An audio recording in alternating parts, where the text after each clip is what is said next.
Good evening. My name is Rabbi Yitzchok Tiechtel with Chabad of Nashville, and welcome to another edition of Parsha Perspectives. Parsha Perspectives is a lesson and insight into the weekly Torah portion and the Jewish calendar, all based on the teachings of Chassidus and Jewish mysticism. Each weekly message is related to our own personal journey to live a life filled with meaning and purpose. Friends, they tell a story about a man named Yedidya Meir, who was a religious Israeli journalist, well known for his candid style. One Shabbat in the middle of the hot August, he decided to go with his family on vacation to Netanya in Israel. They stayed at a beautiful hotel on the beach. Like many Israeli hotels, this one had an in-house synagogue. Came Shabbat morning, they came to the service, and they prayed, and they read from the Torah. Towards the evening, Yedidya Meir and a few other of the people who prayed with him Saturday morning, they gathered in the synagogue, and it was almost time for the evening service called Ma'ariv, when someone remembered that this was not any Shabbat. This was Shabbat Mevarchim. This was the Shabbat before Rosh Chodesh, before the beginning of the new month of Elul. And while they had a beautiful service that Shabbat morning, they forgot to say the blessing of Mevarchim HaChodesh, blessing the new month, as the tradition is, the Shabbat before Rosh Chodesh, you bless the new month. They forgot to bless the month of Elul. There was an uncomfortable moment, a silence, because it's not a good feeling to realize you forgot to bless the new month, especially the month of Elul, when we prepare for the high holidays and the coming new year. But our friend Yedidya, he had a different perspective. And the truth is, he wrote later in an article, that he actually felt somewhat relieved. He was happy to sneak in a few more hours of August and not end the vacation with the anxiety of the month of Elul. Friends, there are words that just simply don't need to be explained, because the word itself says it all. Elul in Hebrew is one such word. All the gabbai, the assistant to the rabbi, has to do is bang on the bima and say, ladies and gentlemen, this Shabbat is the month before Elul begins. And on this and this day of this week, it's going to be Elul. And whoever hears that announcement automatically starts thinking about the turn of the new year, only 1 month left till the new year, and all the feelings that come along with it. Friends, this upcoming Shabbat is going to be Shabbat Mevarchim Elul. We're going to bless the new month of Elul, which begins next week. And indeed, many Chassidim find very deep meaning in the name of the month of Elul. And according to Chassidus, Jewish mysticism, a Hebrew name is not just a way to refer to something or someone, but it's like a business card. It really sums up what's the essence of the person who's holding this card. And this applies the same to the months of the year. They're not just random nicknames, but the name of the month describes the uniqueness and the function of that month. For example, the month of Nisan, the month we experience the Exodus, it's from the word Nes, it's about miracles, the miracle of the Exodus. The second month, called Iyar, is from the word Or, light. It reflects the summer months, which Iyar falls into. And the month we're just concluding, called Menachem Av, which means the Father comforts us. It's a time that we get comfort from God after the destruction of the temple. So all of the months of the year, from all the months, the one whose name gets the most attention is actually the month of Elul, the one starting next week. And the 4 letters of Elul, Aleph, Lamed, Vav, and Lamed, have many different acronyms, different interpretations of how one can actually understand the meaning of the word Elul. One of the most famous acronyms for the month of Elul appears in the writing of the great commentator, Rabbi David Avudraham. And after him, the famous Arizal elaborated on it. And he writes that Elul stands for 4 words in Hebrew. Ani ledodi vedodi li, which means, I am for my beloved, and my beloved is for me. It's actually a famous phrase that was written in the book called Shir HaShirim, Song of Songs. And this phrase actually reflects on the profound relationship between two people who deeply care for one another, which means I will be for him and he will be for me. That means even though mistakes have been made, the relationship might have been neglected at times, I am going to do everything I can to repair it and to renew it. And that, friends, is what Elul is all about. When we resolve to climb out of the mud, the challenge of the past year, and renew our eternal bond with God. So to really understand how this works, we must look at the context of where this verse was actually written. In Song of Songs, as you know, it was composed by the smartest man ever alive. Who was that? King David. So on the surface, when you read the book of Song of Songs, Shir HaShirim, it actually seems like a very touching love story. It's about spring in the land of Israel. The rain has stopped. The sun is shining. The birds are chirping.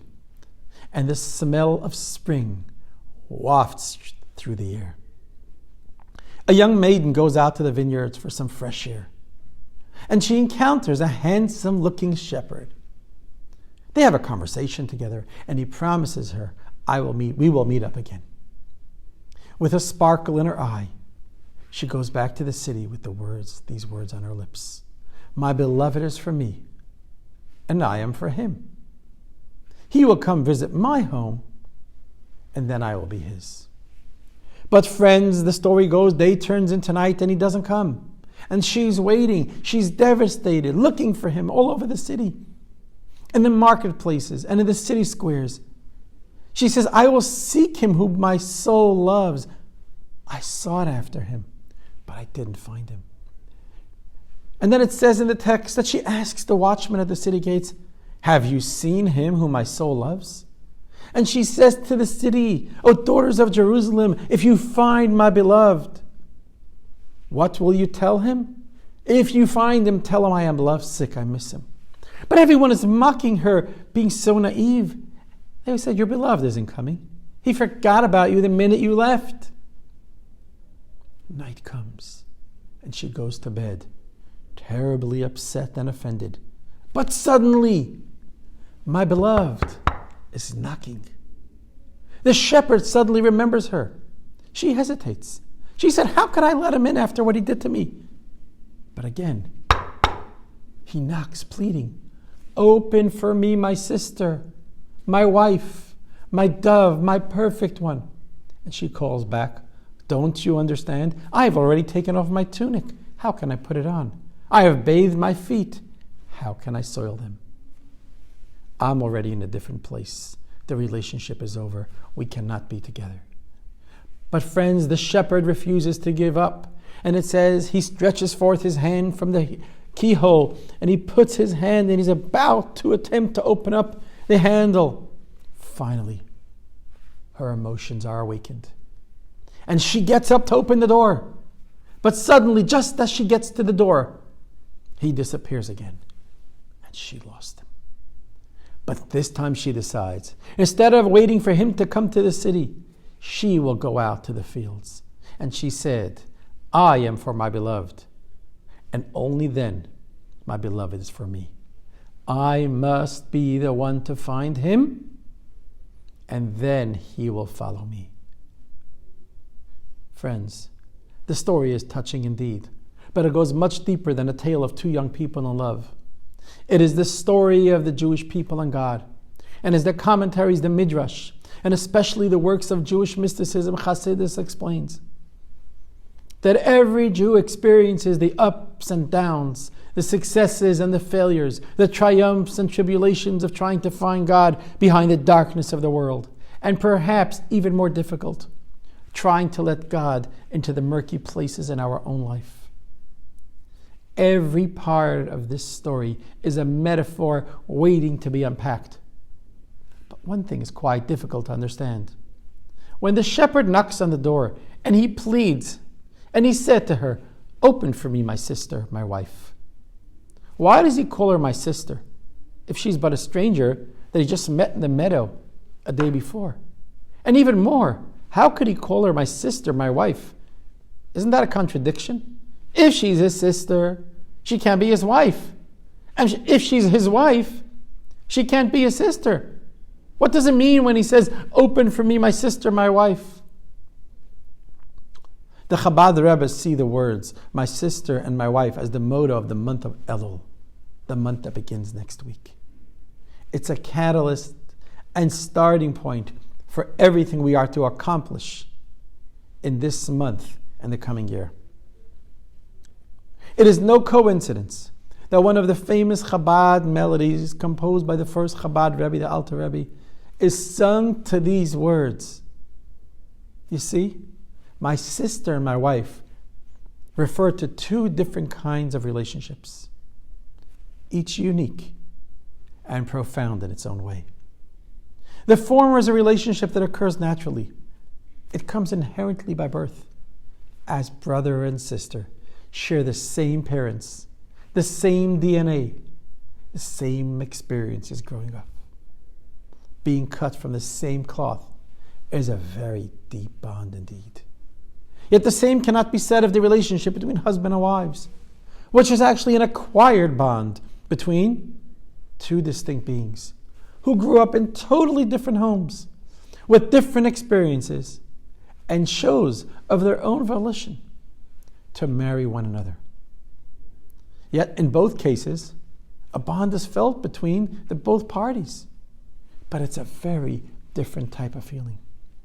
For the relationship between siblings, it's one of affinity, being familiar. It's in that context that the care for one another emerges. It's a caring for someone who's inherently, it's just a part of you. And because it's an inherent relationship, it could never be severed.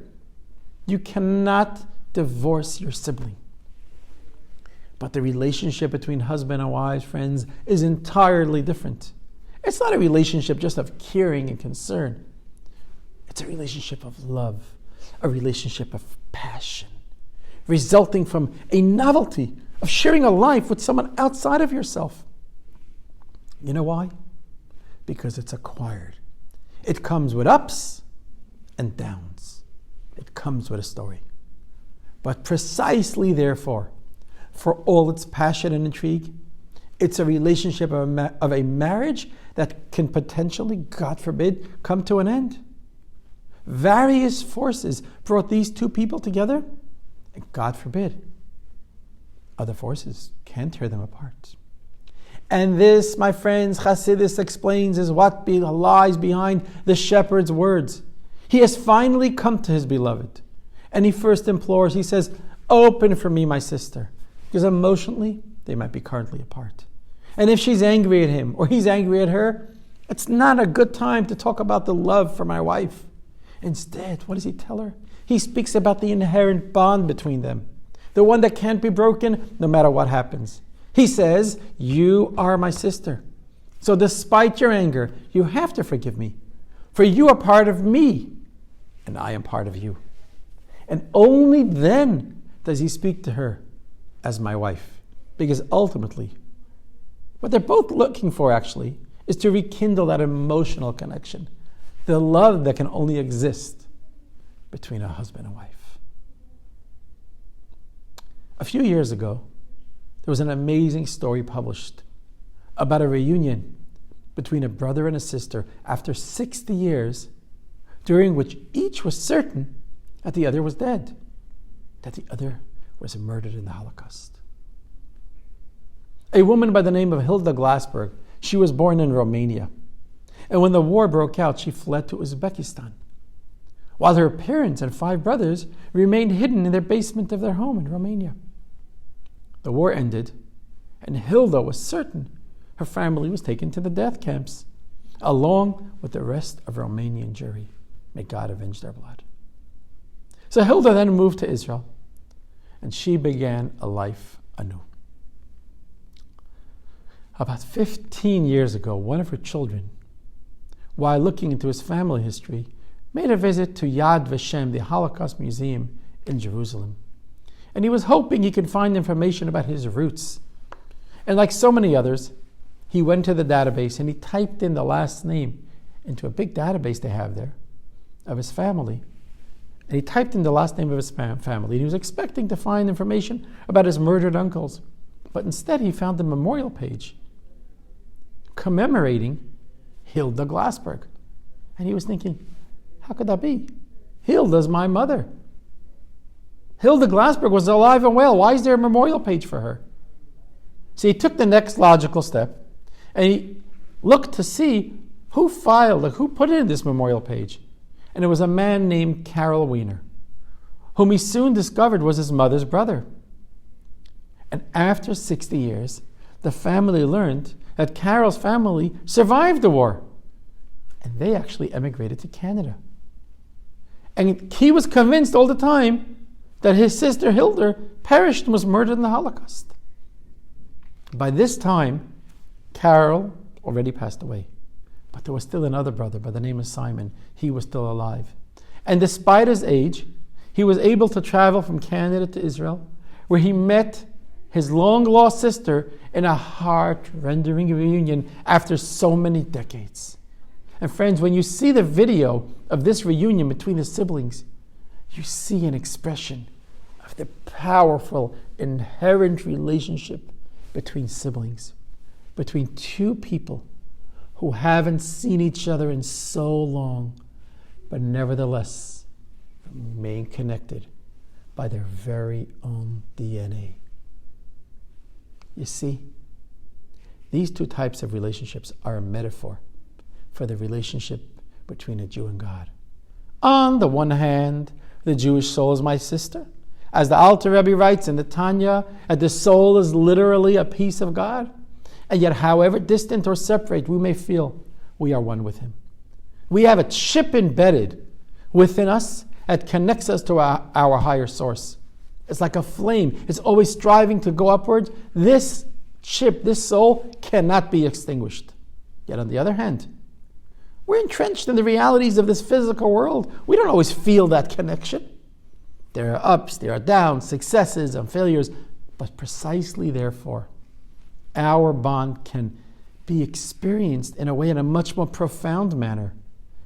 In that sense, God addresses us as my wife.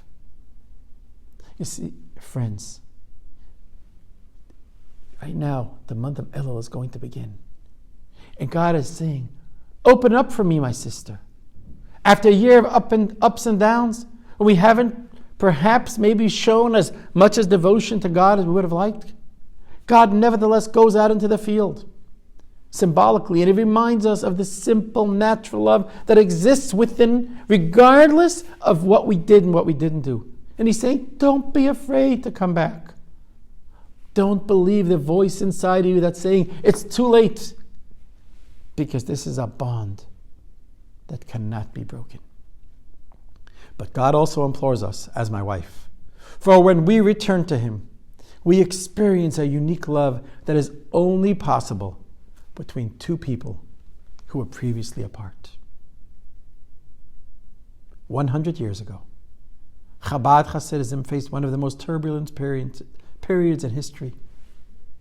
The Communist Party had overthrown the Tsarist monarchy, and they were tightening their murderous, godless grip on the country. And due to the fighting of World War I, the holy Rabbi Shalom Dov Ber, the fifth Chabad Rebbe, he had to relocate from the town of Lubavitch in Russia to a city of Rostov. And in those times of profound upheaval, the situation for Chabad was very dire. And the Rebbe and his family and his followers, they had terrible poverty and much persecution. At that time, there was a certain yeshiva bacher, a young yeshiva student who lived in Rostov. And he came from a very pious, prominent Hasidic family. And he himself showed great promise to be a budding scholar.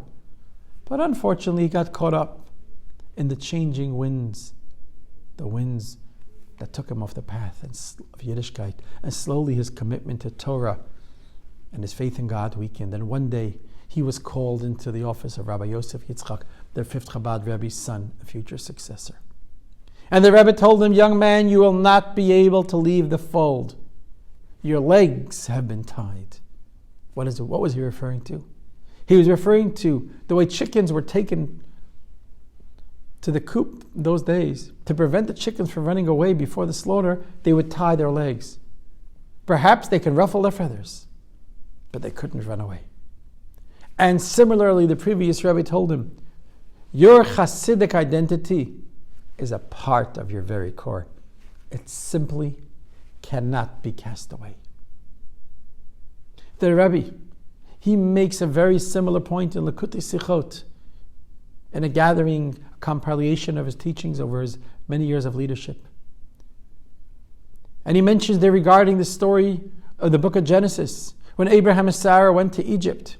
And before they arrived there, Abraham pleaded with Sarah in Genesis chapter 12. And he said, when we come to Egypt and the king Pharaoh, please say you're my sister in order that it should go well with me because of you. He basically asked her not to tell anyone that she was his wife, so he shouldn't be killed when she was taken to the palace. The question is, could be asked, why did she need to say she was his sister? Why not deny that there was any relationship between them at all? And let the Egyptians think that Abraham was just a nice man, helping her with his suitcases. Why does she have to say, she's my sister, she's not my wife? Just say he's Abraham's assistant. Abraham and Sarah were igniting the tremendous power she had and that we all have within. And how that power will help exalt over Pharaoh. He says, soon you may be taken to Pharaoh's palace. And you're going to be under his control there. And Abraham says, remember, you are my sister. You are a part of me and we are one. And we are both a part of God. We are one with God. And when you remember that, Pharaoh can have no sway over you. What a powerful thought. Let me conclude with a powerful story, actually. Something that moved me, I think. It just takes this message home. It's a story about a young bearded rabbi who stood out in contrast to the landscape of everyone else in Mumbai, India. It was a few hours before Pesach, and the late Rabbi Gabi Holtzberg, the shliach to Mumbai, he was running from one hotel to another hostel. He was looking for Jewish travelers who maybe didn't realize that tonight is the Passover Seder, and maybe there's someone who didn't have a place to go. Let me go find that last standing Jew. And he comes to a hotel in the corner, and he looks, any Jews around here? The sun's about to set. He's saying, maybe there's one more. Couldn't find anyone. But then in the corner of his eye, he saw one more little guest house. Looked like a dilapidated place, a hostel. He walks in there, he gives a couple of cash in the Indian currency to the receptionist. He says, let me see your guest list. He was looking, maybe there's any Jewish sounding names. Sure enough, he spotted a Hebrew name. He quickly wrote down the room number and he ran up to that room. And he knocked on the door. There was no answer. He tried a second time, a third time. No answer. No choice. He had to go back home to make it home before sunset. But just as he left the hotel room where he knocked on the door opened and a man came out, looking like he just woke up. And he says, who sent you here? And Rabbi Holtzberg says, God sent me here. The man was stunned. And all of a sudden he started crying. And his voice was choked in emotion. He said, wait for me, don't leave. I want to come with you. Soon enough, the man says, Rabbi, let me tell you my story. I came here to India for an extended trip. And I stopped in Mumbai to change trains on the way to my business going up north. And it really was supposed to be just a short stopover. But when I went to buy my ticket, I discovered my wallet was stolen. No wallet, no passport, no money. I was devastated. I sat down on a bench in the park and I began to cry. Luckily, I caught the attention of a Jewish couple from France. And they tried to guide me. But they also reminded me that since it's Passover coming up now, the Israeli consulate was closed for the holiday. And to help make it through the next few days, they gave me a little bit of money. And with that, I used it to book 2 nights at this rundown hostel. And he tells the rabbi, he says, Rabbi Gabi, when I came into my room, I lied down. I felt despair. And I was staring at the ceiling. And as the French couple told me, tonight is Passover. So I began to speak to God. He says, Father in heaven, my connection to you is not what it should be. But please, God, if you love me, don't abandon me on this night of the Seder. Don't leave me here alone by myself. Feeling exhausted and depressed, I fell into a deep sleep. But he says, Rabbi, you can imagine how I felt when a short while later I found a rabbi knocking on my door and inviting me to join him at the Seder, telling me that God sent him here to me. I knew I'm not alone. I knew I'm never alone. God always looks out for me. And he sent you here to connect and bring me back home. Friends, do you get the message? Elul, next week, it's a time to take that initiative that God wants us, you and I, to use it as a catalyst to come back home. It's a real time for change, a time for connection to our Creator, both as a sister and as a spouse. So may it be a month when we truly feel the Ani L'Dodi V'Dodi Li. I am for my beloved, the Almighty God, and my beloved is for me. May we merit that this month of Elul to experience a revelation of the King in the field, who will collect every single one of us, one by one, taking us home to his palace, the temple in Jerusalem. May it be speedily in our days, and may we all be inscribed and sealed for a good, sweet year of 5784. Shalom, and God bless you all.